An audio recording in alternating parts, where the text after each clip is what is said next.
नमस्ते प्रणाम। हम अपना फेसबुक चैनल पर और यूट्यूब पर लोगन के स्वागत करतानी। तो सुनी जा जी गीत कैसन लागता। समधी के गारी गीत है। अगर अच्छा लगी तो लाइक शेयर सब्सक्राइब कर दे। पेज के फॉलो जरूर कर लेम जा। कमेंट करके प्यारा प्यारा से कमेंट करके जरूर बताएब जे गीत कैसन लागल।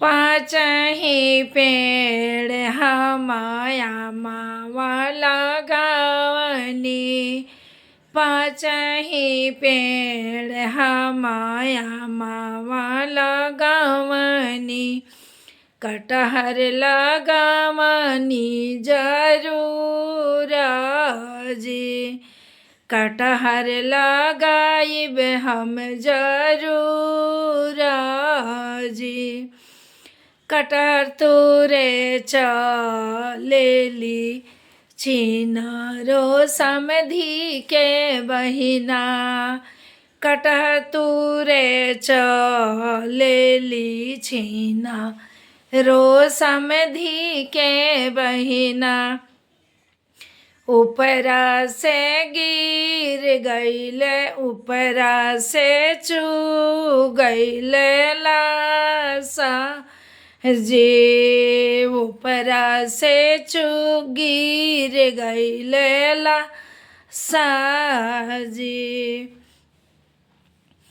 बड़ मजाया वेला देखते तमाशा, बड़ मजाया वेला देखते तमाशा, ऊपरा से चू गईले लासा जी, ऊपरा से चू गईले लासा जी, रोवेले समधी साले पीटेले कपार जी, रोवेले समधी साले पीटेले कपार जी, के करी है बहिना के दावा जी, के हउए डॉक्टर बिहारी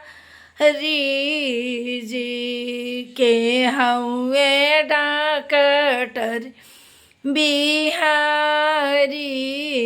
जी, हंसिले तिवारी जी अरे मुँहे खाले पानावा, हम हाई डॉक्टर बिहारी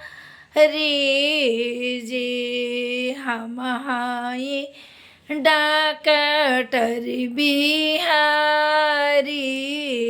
जी, अरे जदि रउरा हाई समधी डॉक्टर बिहारी जी, करीना बहिना के दवाई जी, करीना बहिना के दवाई जी।